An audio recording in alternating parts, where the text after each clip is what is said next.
Good morning Kamaraju గారు. లోపలికొస్తూ wish చేసింది Bhairavi. Very good morning, రండి కూర్చోండి అంటూ ఆహ్వానించాడు కామరాజు. మీరు ఎక్కడికో బయలుదేరినట్టున్నారు, టైం కాని టైంలో వచ్చి మిమ్మల్ని ఇబ్బంది పెడుతున్నానా అంది. నోనో, అదేం లేదు, కూర్చోండి అన్నాడు నవ్వడానికి ప్రయత్నిస్తూ. అతనికి ఎదురుగా ఉన్న కుషన్ చైర్లో కూర్చుంది భైరవి. కొత్తగా ఒక బిల్డింగ్కి ప్లాన్ గీయించాను. గోదావరి తీరాన్ని ఆనుకుని ఉంది స్థలం. కాంట్రాక్ట్ తీసుకుని కన్స్ట్రక్షన్ మీ చేతుల మీదుగా ప్రారంభిస్తే బాగుంటుంది అని నా ఆశ. ఏమంటారు అని అడిగింది. తల ఉంచుకుని ఆలోచిస్తున్నాడు కామరాజు. భైరవి మాటలు వింటూనే తలెత్తి అలాగే తప్పకుండా అన్నాడు ముక్తసరిగా. ఏమిటి అంత డల్గా ఉన్నారు, ఒంట్లో బాగోలేదా అడిగింది భైరవి. రాత్రి విషయాన్ని ఆమెకు వివరించాడు కామరాజు. మై గాడ్, హంతకుడు మీకు ఫోన్ చేశాడా? సత్యంగారిని చంపినట్లే మిమ్మల్ని చంపుతాను అని బెదిరించాడా? నమ్మలేనట్లు ముఖం పెట్టి ఆశ్చర్యాన్ని ప్రదర్శిస్తూ అడిగింది భైరవి. తల ఊపాడు కామరాజు. మీకు ఎవరైనా శత్రువులున్నారా అడిగింది భైరవి. కాంట్రాక్టుల్లో పోటీలు మామూలే. అలా పోటీ పడినప్పుడు మాటామాట అనుకోవడం కూడా మామూలే. కానీ ప్రాణాలు తీసేటంత పగ నా మీద ఎవరికి ఉందో నాకు అర్థం కావడం లేదు అన్నాడు కామరాజు. అలా అని నిర్లక్ష్యంగా ఉండడం మంచిది కాదు. జనార్దన్ గారు చెప్పినట్టు ఎస్పీ గారితో మాట్లాడి పోలీసు సెక్యూరిటీ అడగడంలో తప్పు లేదు. అన్నట్టు నాకు ఇంకో ఆలోచన కూడా ఇప్పుడే వచ్చింది అంది భైరవి. ఏమిటది? 2 birds at 1 shot.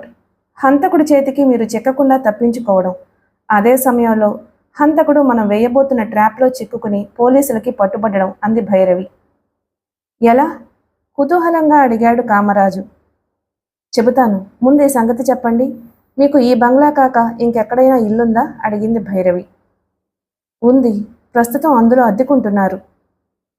అది కాదు, ఒక రాత్రి మీరు గడపడానికి అనువైన చోటు ఇంకేదైనా ఉందా? క్షణం ఆలోచించి చెప్పాడు కామరాజు. ఉంది, మా శివప్రసాద్ కట్టించిన రెస్ట్ బంగ్లా ఒకటి పేపర్ మిల్స్కి సమీపంలో ఉంది. మా స్నేహితుల్లో ఎవరైనా ఎప్పుడైనా మా అవసరాలకు ఆ బంగ్లా ఉపయోగించుకోవచ్చు. గుడ్, అయితే నేను చెప్పేది జాగ్రత్తగా వినండి. పోలీసులు మీ ఇంటి చుట్టూ కాపలా కాస్తున్న సమయంలో, అంటే హంతకుడు మిమ్మల్ని చంపుతాను అని చెప్పిన టైంకి 1 గంట ముందుగా మీరు ఎవ్వరికీ చెప్పకుండా రెస్ట్ బంగ్లాకి వెళ్ళిపోండి. ఇక్కడ కాపలా ఉంది కాబట్టి మీరు ఈ ఇంట్లోనే ఉన్నారని భావించి ఎలాగోలా ఇంట్లో ప్రవేశించాలి అని ప్రయత్నిస్తాడు హంతకుడు. మీరు కనిపించకపోవడంతో కంగుతిని రెచ్చిపోయి మీకోసం ఇల్లంతా గాలిస్తాడు. ఆ ప్రయత్నంలో ఉండగానే పోలీసులకి పట్టుబడతాడు అందామె. ఐడియా చాలా బాగుంది. ఈ విషయం ముందుగా పోలీసులకు చెప్పాలిగా అన్నాడు కామరాజు. ఈ విషయం మనిద్దరికీ తప్ప మూడో వాళ్లకు తెలియటం బాగుండదు. పోలీసులు అప్రమత్తంగా ఉండి హంతకుడు పట్టుబడాలంటే మీరు ఇంట్లో ఉన్నట్లే వారికి నమ్మకం కలిగించాలి. వారికి తెలియకుండా మీరు రెస్ట్ బంగ్లాకి చేరుకోవాలి అంది భైరవి. అలాగే మిస్ భైరవి, మీ ఇష్ట ప్రకారమే చేస్తాను. కానీ నాదొక చిన్న రిక్వెస్ట్ అన్నాడు కామరాజు. ఏమిటది? ఈ గండం గడిచి గట్టెక్కేదాకా మీరు నాతోనే ఉండాలని నా కోరిక. మీరు మరోలా అనుకోవద్దు. భైరవి నవ్వింది. ప్రయత్నిస్తాను అంది. థ్యాంక్ యూ అన్నాడు కామరాజు. రండి, వెంటనే వెళ్ళి డిఎస్పీ గారితో మాట్లాడదాం అంటూ లేచి బయటికి నడిచిందామె. తేలికపడ్డ మనసుతో ఆమెను అనుసరించాడు కామరాజు. కారులో బయలుదేరి అరగంట తరువాత ఇద్దరు డిఎస్పీ బంగ్లాకి చేరుకున్నారు. విషయాన్నంతా శ్రద్ధగా విని కామరాజుకి పోలీస్ సెక్యూరిటీ అరేంజ్ చేసేందుకు అంగీకరించాడు డిఎస్పీ. అప్పటికప్పుడే ఇన్స్పెక్టర్ మాధవ్ని పిలిపించి ఆ బాధ్యతను అతనికి అప్పగించాడు. సత్యం చంపబడిన విధానాన్ని బట్టి ఆలోచిస్తే కామరాజు గారికి ఫోన్లో వచ్చిన బెదిరింపు ఒట్టిదే అనుకోవడానికి వీల్లేదు. పట్టణ ప్రముఖుల ధనప్రాణాలను కాపాడడం మన డ్యూటీ. అంతేకాదు, హంతకుని అరెస్ట్ చేయడానికి మనకి ఇదొక చక్కటి అవకాశం అన్నాడు డిఎస్పీ. అవును సార్, హంతకుడు ఎవరో తెలుసుకోవడానికి నిజంగానే ఇది చక్కటి అవకాశం. కను చివరల నుండి భైరవి వంక చూస్తూ అన్నాడు ఇన్స్పెక్టర్ మాధవ్. అతని చూపులను గమనించినట్లే నటించింది. అడగ్గానే సెక్యూరిటీ ఇవ్వడానికి అంగీకరించిన డిఎస్పీ గారికి కృతజ్ఞతలు తెలుపుకుని కామరాజుతో పాటు అక్కడి నుండి బయలుదేరింది. ఆ రోజు 3 గంటల సమయంలో వచ్చి ఆఫీస్ రూంలో కూర్చుని ఉన్న భైరవిని కలుసుకుంది స్మిత. మీ ఉద్దేశం ఏమిటి నాకు బొత్తిగా అర్థం కావడం లేదు మేడం. ఎందుకిలా చేస్తున్నారు అని అసహనంగా అడిగింది. ఏ విషయంలో? కూల్గా ప్రశ్నించిందామె. అటూ ఇటూ చూసి టేబుల్ మీదుగా ముందుకు వంగి సన్నటి గొంతుతో తన సందేహాలను బయటపెట్టింది. చంపదలుచుకున్నప్పుడు కామరాజుని ముందుగా హెచ్చరించడం దేనికి? అంతటితో ఆగకుండా ఈ పోలీస్ సెక్యూరిటీ ఏర్పాట్లు చేయటమేమిటి? అంతమంది పోలీసులు కాపలా ఉండగా అతన్ని ఎలా చంపుతారు? పట్టుబడితే మీ గతేమవుతుందో ఆలోచించారా? చిన్నగా నవ్వింది భైరవి. That is Bhairavi. మానసికంగా చిత్రవద చేయటానికి తనని చంపబోతున్నట్లు కామరాజుకి ముందుగా తెలియచేశాను. మన చేతికి మట్టంటుకోకుండా ఉండడానికి ఈ పోలీస్ కాపలా అంది మెల్లగా. అర్థం కానట్టు చూసింది స్మిత. కూర్చున్న చోటు నుంచి లేచి ఆమె పక్కకొచ్చి చెవిలో ఏదో చెప్పింది భైరవి. వింటూనే పట్టరాని ఆశ్చర్యంతో విస్తృతాలయ్యాయి స్మిత కనుబొమలు. ఆశ్చర్యాన్ని అదుపు చేసుకోవడానికి ప్రయత్నిస్తూ ఏదో చెప్పబోయిందామె. చెప్పే అవకాశాన్ని ఆమెకు ఇవ్వకుండా గుండెలను రెండు చేతులతో అదుముకుంటూ బాధగా మూలిగింది భైరవి. ఉన్నట్టుండి బిగ్గరగా అరుస్తూ కుర్చీలో కూలబడి, నొప్పి, గుండె నొప్పి, భరించరాని గుండె నొప్పి వస్తుంది స్మిత, తట్టుకోలేకపోతున్నాను అంటూ విలవిల్లాడడం ప్రారంభించింది. ఓ గాడ్! ఒక్క నిమిషం ఓపిక పట్టండి మేడం, డాక్టర్కి ఫోన్ చేస్తాను అంది. భైరవి అరిచిన అరుపుకి ఇంట్లోని నౌకర్లు పరుగు పరుగున అప్పటికే ఆ గదిలోకి వచ్చేశారు.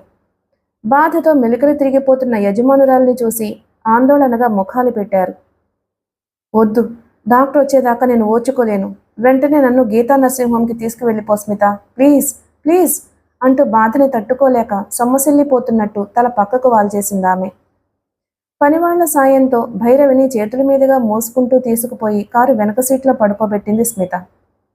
నౌకర్లలో ఒక అతను జనిత చదువుతున్న కాలేజీకి ఫోన్ చేసి ఆ విషయాన్ని తెలియచేశాడు. జనిత కాలేజీ నుంచి వచ్చేసరికి గీతా నర్సింగ్ హోంలోని స్పెషల్ వార్డులో అడ్మిట్ చేయబడింది భైరవి. ఏమైంది అక్కకి? ఇప్పుడు ఎలా ఉంది? దుఃఖాన్ని అదుపు చేసుకోవడానికి ప్రయత్నిస్తూ ఆ గది ముందు నిలబడ్డ స్మితను అడిగింది జనిత. సడన్గా గుండెల్లో నొప్పొచ్చింది. డాక్టర్ పరీక్షిస్తున్నారు, ఇంకా ఏ విషయమూ తెలియదు చెప్పింది స్మిత. కంటతడి పెడుతూ ఆ గది ముందున్న బెంచి మీద కూర్చుంది జనిత. డోంట్ వరీ జనిత, మీ అక్కకి ఏమీ కాదు, నువ్వు ధైర్యంగా ఉండు అంటూ పక్కన కూర్చుని ఆమెను సముదాయించడం ప్రారంభించింది స్మిత. ఇంతవరకు అక్కకి తలనొప్పి రావడం కూడా నాకు తెలియదు, ఇప్పుడు ఇలా వెక్కిళ్ళు పెట్టుకుంది జనిత. గది తలుపులు తెరుచుకుని బయటికి వచ్చాడు డాక్టర్ గోపాల్. డాక్టర్, మా అక్కకి ఆత్రంగా అడిగింది జనిత. నథింగ్ సీరియస్, మామూలు నొప్పి, ఓవర్ స్ట్రెయిన్ వల్ల వచ్చిందనుకుంటాను. ప్రస్తుతం నొప్పి తగ్గడానికి ఇంజెక్షన్ ఇచ్చాను. సాయంత్రం ఎక్స్రే తీస్తాను, మీరు వెళ్ళి చూడండి అన్నాడు డాక్టర్ గోపాల్. స్మితతో పాటు ఆ గదిలోకి వెళ్ళింది జనిత. మంచం మీద పడుకుని ఉన్న భైరవిని చూడగానే అదుపు తప్పింది ఆమె దుఃఖం. అక్కా! ఒక్క పరుగున ఆమెను సమీపించి భుజం మీద తలానించి బావురుమంది. పిచ్చి జని, ఎందుకు ఏడుస్తున్నావు? ఇప్పుడు నాకేమైందని? ఆమె తల నిమురుతూ సముదాయించటం ప్రారంభించింది. అదే సమయంలో హడావిడిగా అక్కడికొచ్చాడు కామరాజు. థ్యాంక్ గాడ్, మీకేమీ ప్రమాదం లేదు కదా అని అడిగాడు ఆందోళనగా. ప్రమాదమేమీ లేదని డాక్టర్ చెప్పాడు సార్, మేడంకి విశ్రాంతి కావాలట చెప్పింది స్మిత. డాక్టర్లు అలాగే చెబుతూ ఉంటారు అంది భైరవి. నోనో, మీరు అలా అనకూడదు. మీరు ఎంత హార్డ్ వర్క్ చేస్తారో మాకు తెలీదు. ఓవర్ స్ట్రెయిన్ వల్ల కాకపోతే ఈ వయసులో మీకు గుండెల్లో నొప్పేమిటి? మీరు కదలకుండా విశ్రాంతి తీసుకోవాలి నచ్చ చెబుతున్నట్లు అన్నాడు కామరాజు. తల ఊపింది భైరవి. స్మిత జనితల వంక చూసి 5 నిమిషాల పాటు మీరు బయటకు వెళ్ళండి అంది. కళ్ళు తుడుచుకుంటూ స్మితతో పాటు గదిలో నుంచి బయటకు వెళ్ళిపోయింది జనిత. సారీ కామరాజు గారు, ఈ పరిస్థితుల్లో మీకు తోడుగా ఉండలేకపోతున్నాను. ఆ ఇద్దరూ వెళ్ళిన తరువాత అంది Bhairavi. It's all right miss Bhairavi, గండం గడిచే చక్కటి ఉపాయాన్ని చెప్పారు, అంతే చాలు, మీరు నిశ్చింతగా ఉండండి అన్నాడు కామరాజు. నేను చెప్పినట్టు చేయటం మర్చిపోకండి అంది భైరవి. తప్పకుండా, వెళ్ళొస్తాను, వీలైతే ఉదయం వచ్చి కనిపిస్తాను అన్నాడు కామరాజు.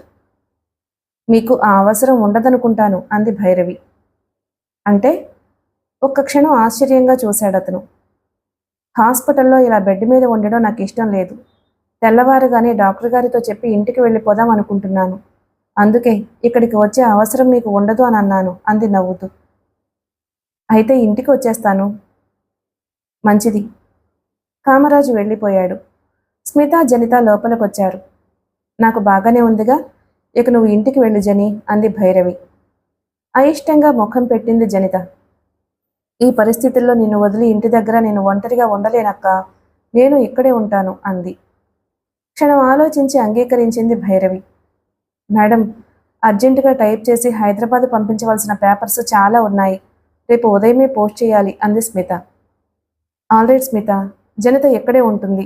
నువ్వు ఆ పేపర్స్ పూర్తి చేసే పని చూడు. ఉదయాన్నే వాటిని ఒకసారి చెక్ చేసి సంతకాలు పెడతాను అంది భైరవి. తల ఊపింది స్మిత. జనితకి భోజనం ఎక్కడికే పంపించమని వంట మనిషితో చెప్పు. టైం ప్రకారం నీ పని పూర్తి చెయ్యి. చివరి మాట నొక్కి చెప్పింది భైరవి. అలాగే మేడం అంటూ ఆ గదిలో నుంచి అవతలకు వెళ్ళిపోయింది స్మిత. అక్క, 10 నిమిషాలు కామ్గా ఉండి ఆ తర్వాత పిలిచింది జనిత. డాడీ సంపాదించి ఇచ్చిన ఆస్తి మన ఇద్దరి జీవితాలకు సరిపోదా అడిగింది జనిత. ఎందుకొచ్చింది ఆ సందేహం? అది కాదక్క, ఇంకా సంపాదించాలి అనే తాపత్రయంతో నువ్వు ఇలా ఆరోగ్యం పాడు చేసుకోవడం నాకు ఇష్టం లేదు. నష్టం వచ్చినా పర్వాలేదు, ఈ బిజినెస్ వ్యవహారాలన్నీ మానే. భైరవి నవ్వింది. ఒట్టినే కూర్చుంటే ఇటువంటి ఆలోచనలే వస్తాయి. బయటకు వెళ్ళి ఏవైనా మ్యాగజైన్స్ కొనుక్కురా, ఇద్దరికీ కాలక్షేపం అవుతుంది. ఆమె తల మీద చెయ్యి వేసి ఆప్యాయంగా నిమురుతూ అంది. ఆ సమయంలో ఆమెతో వాదించటం ఇష్టం లేక చిన్నగా నిట్టూరుస్తూ లేచి గదిలోంచి బయటకు నడిచింది జనిత. ఒక పథకం ప్రకారం తాను చేయదలుచుకున్న కార్యక్రమాన్ని గురించి ఆలోచించటం ప్రారంభిస్తూ కళ్ళు మూసుకుంది భైరవి. రాత్రి 11 గంటలైంది టైము. భైరవి బెడ్ పక్కనే ఉన్న కుర్చీలో పడుకుని నిద్రపోతుంది జనిత. ఉన్నట్టుండి ఏదో చప్పుడు కావడంతో ఉలిక్కిపడి కళ్ళు తెరిచింది. బెడ్ మించి లేచి కూర్చుంటూ కనిపించింది భైరవి. అక్క, ఎక్కడికి అని అడిగింది. బాత్రూంకి వెళ్ళాలి. లేచి ఆమె చెయ్యి పట్టుకుంది జనిత. నువ్వు పడుకో, నేను వెళ్ళి రాగలను అంది భైరవి. నువ్వు నీరసంగా ఉన్నావు, నేను తోడొస్తాను అంది జనిత. అభ్యంతరం చెప్పలేదు భైరవి. స్పెషల్ వార్డుని ఆనుకుని వరుసగా కట్టబడి ఉన్నాయి టాయిలెట్ కమ్ బాత్రూమ్స్. నువ్వు ఇక్కడే ఉండు అంటూ జనితను బయటే వదిలి బాత్రూంలోకి వెళ్ళిపోయింది భైరవి. నీరసంగా అడుగులు వేస్తూ 10 నిమిషాల తరువాత బాత్రూంలోంచి బయటకొచ్చిందామె. ఆమె చెయ్యి పట్టుకుని నడిపిస్తూ గదిలోకి తీసుకువచ్చింది జనిత. బాధగా నొసలు విరుస్తూ బెడ్ మీద నడుం వాల్చింది భైరవి. అక్క, ఏమిటి అలా ఉన్నావు? మళ్ళీ నొప్పొస్తుందా అడిగింది జనిత. చిన్నగా తల ఊపింది భైరవి. ఉండు, డాక్టర్ని పిలుచుకొస్తాను అంటూ లేచి అవతలకు వెళ్లబోయింది జనిత. చటుక్కున చెయ్యి పట్టుకుని ఆమెను నిలబెట్టేసింది భైరవి. డాక్టర్ని పిలవనవసరం లేదని, కాసేపు నిద్రపోతానని కళ్లతోనే సైగలు చేసి ఆమెను వారించింది. అప్పుడు రాత్రి 11 గంటల 10 నిమిషాలైంది టైము. సరిగ్గా అదే సమయంలో తన ఇంటి ముందున్న ఆవరణలోకి వచ్చాడు కామరాజు. మఫ్టీలో ఉన్న 6 మంది కానిస్టేబుల్స్ అటూ ఇటూ తిరుగుతూ కనిపించారు. మరో 6 మంది ఆవరణలో ఉన్న పూల మొక్కల చాటున నక్కి కూర్చున్నారు. 2 కానిస్టేబుల్స్తో పాటు బంగ్లా బయట సమీపంలో ఉన్న సందులో మాటు వేశాడు సబ్ ఇన్స్పెక్టర్. అరగంటకొకసారి వచ్చి సెక్యూరిటీని పర్యవేక్షించి వెళ్తున్నాడు ఇన్స్పెక్టర్ మాధవ్. పోలీసులు కాక లోకల్గా ఉండే వస్తాదులు 4 కరోడాల వంటి రౌడీలు మరో 6 మందిని తనకు రక్షణగా తనంతట తాను ఏర్పాటు చేసుకున్నాడు కామరాజు. సార్, బంగ్లా వెనక ఉన్న వాళ్ళ సంగతి ఏమిటి? బంగ్లా వెనక ఉన్న రౌడీల్ని గురించి అడిగాడు ఒక కానిస్టేబుల్. వాళ్ళు నా మనుషులే, అక్కడ కాపలా సంగతి వాళ్ళు చూసుకుంటారు. మీరు అటు వెళ్ళనవసరం లేదు. నేను లోపలికి పోయి నిద్రపోతాను.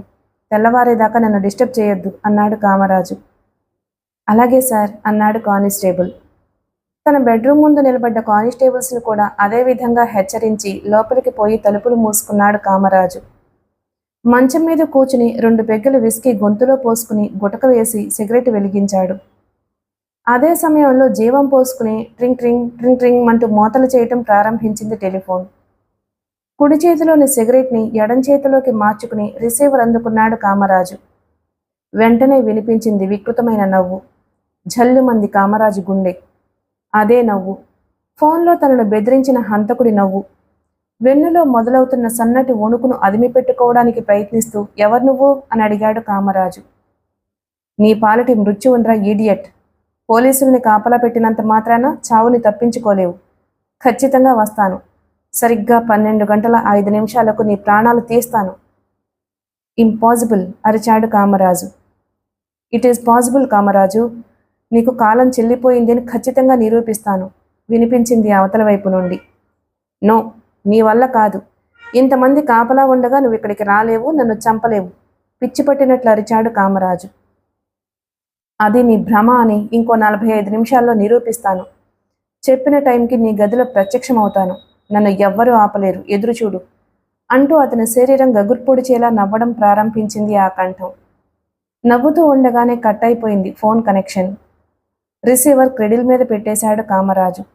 చెమటతో తడిసిపోయింది శరీరం. ఎంత అదుపు చేసుకుందామన్నా ఆగడం లేదు వణుకు. సిగరెట్ను దమ్ము మీద దమ్ములాగి పొగని గాల్లోకి వదులుతూ ఆలోచించటం ప్రారంభించాడు. ఇంతమంది కాపలా ఉన్నా తనను చంపుతాను అని హంతకుడు అంత ధీమాగా ఎలా చెప్పగలుగుతున్నాడో అతనికి అర్థం కాలేదు. ఒకవేళ కాపలా ఉన్న కానిస్టేబుల్స్ను, తన మనుషులను మత్తుపగులాంటిది ఏదైనా ప్రయోగించి స్పృహ తప్పించి ఆ తరువాత తీరుబడిగా తన గదిలోకి రాకూడదు అనేముంది? తను ఎన్ని సినిమాల్లో చూడలేదు అటువంటి సంఘటనలు. అటువంటి ఆలోచన రాగానే తనలో తానే ఉలిక్కిపడ్డాడు కామరాజు. కాలుస్తున్న సిగరెట్ చేదుగా ఉన్నట్లు అనిపించి విసుగ్గా అవతలికి విసిరేసి రిస్ట్ వాచ్ చూసుకున్నాడు. 11:25 టైము. హంతకుడు రావడం అంటూ జరిగితే అందుకు ఇంకో 40 నిమిషాలు మాత్రమే వ్యవధి ఉంది. భైరవి చెప్పినట్లుగా హంతకుడు వచ్చే టైంకి తను ఇక్కడ ఉండకూడదు. అతని కంట పడకూడదు. ఈపాటికే తను రెస్ట్ బంగ్లాకు చేరుకుని ఉండాల్సింది. ఇప్పుడైనా మించిపోయిందేముంది? ఆలస్యం చేయకుండా వెంటనే లేచాడు కామరాజు. 10 అంగుళాల పొడవున్న స్ప్రింగ్ నైఫ్ జేబులో పెట్టుకున్నాడు. 2 ఫుల్ బాటిల్స్, 2 గ్లాసులు, ఐస్ ముక్కలు ఉన్న ఫ్లాస్కుని ఒక ప్లాస్టిక్ బాస్కెట్లో సర్దుకుని బెడ్రూమ్కి రెండో పక్కన ఉన్న తలుపు తెరుచుకుని పోలీసులు కంటపడకుండా బంగ్లా వెనక భాగానికి చేరుకున్నాడు. ఒళ్లంతా కళ్ళు చేసుకున్నట్టు పరిసరాలను గుచ్చిగుచ్చి చూస్తూ అక్కడ నిలబడి ఉన్నారు వస్తాదులు, రౌడీలు.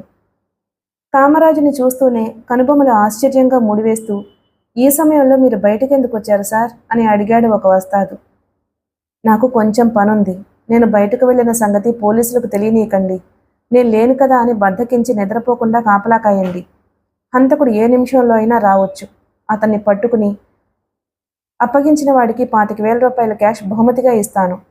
పోలీస్ డిపార్ట్మెంట్ నుంచి కూడా బహుమతి వస్తుంది అన్నాడు కామరాజు. వాళ్ళు తలలు ఊపారు. బంగ్లా వెనుక ఉన్న చెక్కగేటు తెరుచుకుని వడివడిగా అడుగులు వేస్తూ చీకట్లోంచి ముందుకు నడిచాడు కామరాజు. మెయిన్ రోడ్డు మీదకి రాగానే కనిపించిన ఆటో ఎక్కాడు.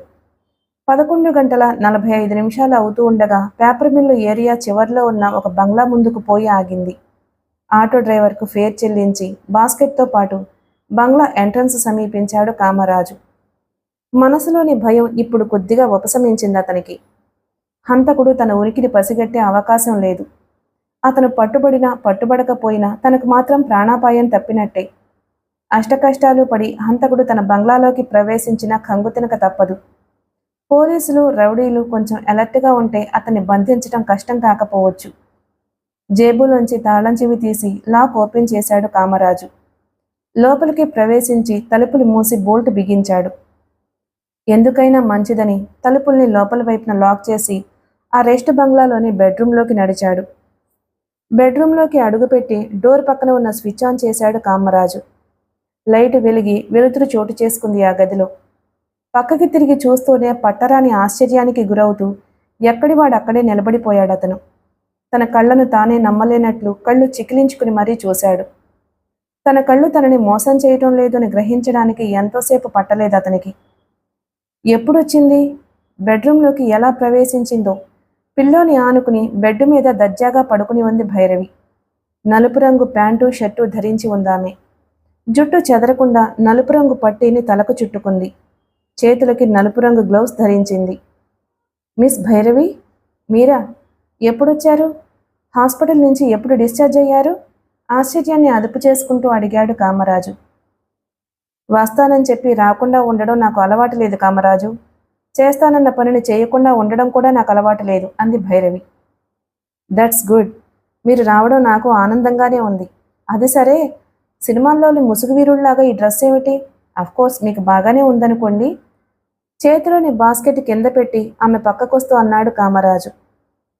దుష్ట సంహారం చేసేటప్పుడు నేను ఈ నలుపు రంగు దుస్తులు ధరించడం నాకు అలవాటు మిస్టర్ కామరాజు అంటూ మంచం మీద నుంచి లేచింది భైరవి. అర్థం కానట్టు చూశాడు కామరాజు. మీ మాటలు చాలా విచిత్రంగా ఉన్నాయి. దుష్ట సంహారం చేయడం ఏమిటి? కాస్త అర్థమయ్యేలా చెప్పండి అన్నాడు. దుష్ట సంహారం అంటే ఏమిటో నీకు అర్థం కాలేదా కామరాజు? నువ్వు దుష్టుడివి. నిన్ను సంహరించడం దుష్ట సంహారం. ఇప్పుడైనా అర్థమైందా? బెల్టుకు తగిలించుకున్న చర్మపు కొరడాన్ని విప్పుతూ గొంతును బొంగురుగా మార్చి అంది భైరవి. ఈడ్చి ముఖం మీద గుద్దినట్టు ఉలిక్కిపడ్డాడు కామరాజు ఆ గొంతు గుర్తుపట్టి. అవును, అదే గొంతు. తనను చంపుతాను అని ఫోన్లో బెదిరించిన గొంతు అదే.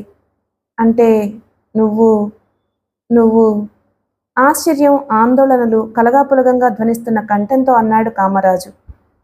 అవునరా రోగ్, నేనే. నిన్ను చంపుతానని ఫోన్లో చెప్పింది నేనే. నీ స్నేహితుడు సత్యాన్ని నామరూపాలు లేకుండా చేసింది కూడా నేనే, కర్కశంగా ధ్వనించింది ఆమె కంఠం. నువ్వా? యాసిడ్ పోసి సత్యాన్ని దారుణంగా హత్య చేసింది నువ్వేనా? నన్ను చంపుతానని ఫోన్ చేసింది నువ్వా? నేను నీకు చేసిన అపకారం ఏమిటి? మరింత ఆశ్చర్యంగా అడిగాడు కామరాజు. క్రూరంగా నవ్విందామె. ఇదే ప్రశ్న చచ్చే ముందు నీ స్నేహితుడు కూడా అడిగాడు. చూడు, ఈ ఉంగరాన్ని చూస్తే నువ్వు నాకు చేసిన అపకారం ఏమిటో తెలుస్తుంది. 25 ఏళ్ల నాడు మీరు చేసిన పాపం గుర్తుకొస్తుంది అంటూ ప్యాంటు జేబులోంచి ఆటని గుర్తు ముద్రించబడి ఉన్న ఉంగరాన్ని తీసి అతని కేసి విసిరింది భైరవి. కింద పడకముందే దాన్ని అందుకున్నాడు కామరాజు. పరిశీలించి చూస్తున్న కొద్దీ రంగులు మారడం ప్రారంభించింది అతని ముఖం. 25 ఏళ్ల కిందట జరిగిన సంఘటన లీలగా కదిలింది అతని కళ్ళ ముందు. అవును, ఇదే. సత్యంతో జరిగిన పెళ్లి నాటకంలో విమలకు తను ప్రజెంట్ చేసిన ఉంగరం ఇదే. భైరవి చేతికి ఎలా వచ్చింది ఇది? అసలు ఎవరి భైరవి? నుదుటి మీద ఆవిర్భవించిన చెమట బిందువుల్ని మోచేతో తుడుచుకుంటూ తనలో తానే గొణుక్కున్నాడు కామరాజు. అతని గొణుగుడు విని మరింత క్రూరంగా నవ్వింది భైరవి. నేను ఎవరో నీకు ఇంకా అర్థం కాలేదా కామరాజు? నిస్సహాయురాలయ్యి మీ దుష్టచతుష్టయం కామాగ్నికి బలైపోయిన విమల కూతుర్ని, మీ అంతు చూడడానికి ఆవిర్భవించిన మృత్యువుని అంది. అంటూనే ఈడ్చి తన్నింది అతని పక్కటెముకల మీద. వెర్రిగా అరిచాడు కామరాజు. తన్ను వెంబడే కూర్చున్న కుర్చీతో పాటు అవతలకి తూలి కింద పడ్డాడు. వెంటనే లేచి జేబులోంచి స్ప్రింగ్ నైఫ్ను బయటకు తీసి క్రూరంగా నవ్వాడు. గుడ్డొచ్చి పిల్లను వెక్కిరించడం అంటారు దీన్ని. నీ తల్లిని తలపగలగొట్టడంతో తృప్తిపడ్డారు నా స్నేహితులు ఆనాడు. ప్రాణాలు పూర్తిగా తీయకుండా తప్పు చేశారు. ఆనాడు చేసిన తప్పును ఈనాడు సరిదిద్దుతాను నేను. నిన్ను చంపి శత్రుశేషం లేకుండా చేస్తాను అంటూ స్ప్రింగ్ నైఫ్ బటన్ నొక్కాడు. చెక్మంటూ బయటకొచ్చింది 10 అంగుళాల పొడవున తళతళా మెరుస్తున్న స్టీలు బ్లేడు. సత్యాన్ని చంపినంత సులువు కాదు నన్ను చంపడం. నువ్వు ప్రాణాలతో ఈ గదిలో నుంచి బయటపడడం అసంభవం అంటూ స్ప్రింగ్ నైఫ్ బిగించి పట్టుకుని క్రూరంగా చూస్తూ ఒక అడుగు ముందుకు వేశాడు. 2 అడుగు వేయకముందే మెరుపులా కదిలింది భైరవి. కుడి చేతిలోని కొరడాను అతి వేగంగా ముందుకు విసిరింది. విసురుగా పోయి కామరాజు మెడకి చుట్టుకుంది కొరడ. అతను దానిని వదిలించుకునే లోపునే బలంగా ముందుకు లాగింది. కొరడాతో పాటు విసురుగా ముందుకు వచ్చిన అతని పొట్ట మీద లాగిపెట్టి బలంగా తన్నింది. బాధగా అరిచాడు కామరాజు. తన్ను వెంబడి ఎగిరి గోడకి గుద్దుకుని దభ్యమని కింద పడిపోయాడు. పేగులు తెగిపోయినంత బాధ శరీరాన్ని ఆక్రమించుకుంటూ ఉండగా లేచి స్ప్రింగ్ నైఫ్ని ఆమె మీదకు విసిరాడు. చటుక్కున తల వంచి దూసుకు వస్తున్న నైఫ్ బారి నుంచి తప్పించుకుందామె. ఆమె తల మీదుగా అవతలికి పోయింది నైఫ్. మీ దుర్మార్గానికి తల వంచిన విమల కాద్ర ఇడియట్. మీ నలుగురి క్రూరత్వాన్ని సమపాళ్లలో నా రక్తంలో నింపుకున్న భైరవిని అంటూ కొరడాతో ఇష్టం వచ్చినట్టు బాధడం ప్రారంభించింది. చెల్ చెల్ చెల్మంటున్న కొరడా దెబ్బలతో మారుమోగిపోయింది ఆ గది. ఆ గది సౌండ్ ప్రూఫ్ కావడం వల్ల విపరీతమైన బాధతో కామరాజు అరుస్తున్న హృదయ విదారకమైన అరుపులు ఆ గది 4 గోడలు దాటి బయటికి పోయే అవకాశం లేకుండా పోయింది. పట్టుమని 10 నిమిషాలు కూడా గడవక ముందే దుస్తులు చినిగి పీలికలయ్యి రక్తసిక్తం అయిపోయింది కామరాజు శరీరం. ఎక్కడా ఆగకుండా ఏకబిగిని 10 మైళ్ళ దూరం నుంచి పరుగు తీస్తూ వచ్చిన వాడిలా ఆయాసంతో రొప్పుతూ గోడ నానుకుని కూర్చుండిపోయాడు కామరాజు. కొరడాని బెల్టుకు చుట్టుకుని బూటు కాళ్లతో అతని పక్కటెముకల మీద కసితీర ఈడ్చీడ్చి తన్నింది భైరవి. భరించరాని బాధతో విలవిల్లాడిపోయాడు కామరాజు. దయా దాక్షిణ్యాలంటే ఏమిటో తెలియనట్లు తన్నకూడని చోటు కూడా అతని శరీరం మీద తన్నింది భైరవి. హృదయ విదారకంగా అరుస్తున్న అతని అరుపుల్ని లక్ష్య పెట్టకుండా చేతిని కత్తిలా బిగించి అతని మెడ మీద బలంగా కొట్టింది చివరి దెబ్బ. జివ్వుమన్నాయి కామరాజు మెడనరాలు. కనుల ముందు రంగురంగుల నక్షత్రాలు ప్రత్యక్షమవుతున్నట్లు అనుభూతి కలుగుతూ ఉండగా బాధగా నొసలు విరుస్తూ స్పృహ తప్పిపోయాడు. సరిగ్గా 12 గంటల సమయాన్ని సూచిస్తూ గంటలు కొట్టింది ఆ గదిలోని గోడ గడియారం. ప్యాంటు జేబులోంచి సన్నటి ఐరన్ తీగ చుట్టం తీసి కామరాజు కాళ్ళు చేతులు బిగించి కట్టేసింది భైరవి. అతన్ని అలాగే ఎత్తి బెడ్ మీద పడుకోబెట్టింది. వెంట తెచ్చిన పెట్రోల్ టీన్ మంచం కింద నుంచి తీసి దాని మూత ఓపెన్ చేసింది. 2 నిమిషాలు కూడా గడవక ముందే పరుపుతో పాటు కామరాజు శరీరం కూడా పూర్తిగా తడిసిపోయింది పెట్రోల్తో.